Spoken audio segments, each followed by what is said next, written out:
The Flash is weird, man. I guess I don't really know what I expected. Between the DCEU's troubled track record and this movie's very own production hell, it was clear that this movie was always bound to be a mess. A movie with pacing that matches the speed of the character it's based on. Stuff just happens, I can't cover it all in one video. Cameos for the sake of cameos. We're in the multiverse after all, right? Might as well bring back Nicolas Cage and CGI Christopher Reeve's Superman in for a Flash movie. Never mind the moral ambiguity of your violent actions. Oh yeah, the CGI. Apparently the bad CGI is a stylistic choice, according to director Andy Muschietti. So you know, that doesn't take you out of the movie at all. Maybe next time we decide to have good CGI, yeah? Yet for every bad decision made, or questionable at best, did we really need to have that baby shower scene in there? There's one decision in particular that makes this whole movie so much worse. One decision that betrays the entire lesson it was trying to teach. To me, it's the worst part of the movie. It's Barry's decision to save his dad. Let me explain.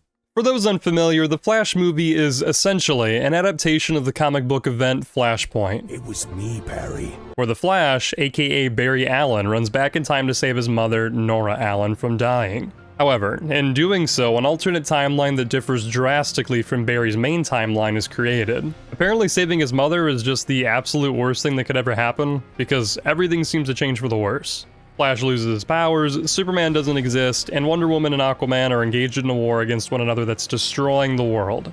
So there's no Justice League.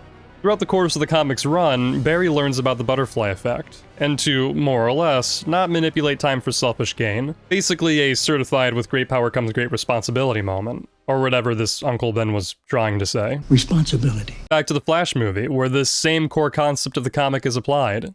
Until it's not. You see, the movie shares similar story beats to that of the comic, and spends nearly the entire runtime teaching Barry lessons on how to be a better hero. So much so that he literally gets paired up with a younger version of himself so that he can speedrun some character development. And it's in the climax of the movie, when the pair of Barrys are going back in time multiple times to try and save the alternate world, that the Barry that originally went back in time to save his mother comes to understand the gravity of the situation, the consequences of his actions, the fallout his decision to go back in time and save his mother will bring about. The alternate world they're trying to save can't be saved.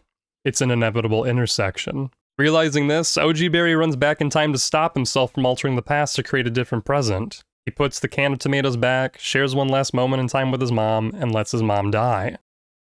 But then he saves his dad. This one decision here not only wastes all the time spent developing the character, but it wastes the audience's time they spent investing in the character as well. Because despite everything Barry's been through and the consequences he now understands changing a moment in time, however insignificant, can bring about, he still chooses, again, to change time and alter the course of history.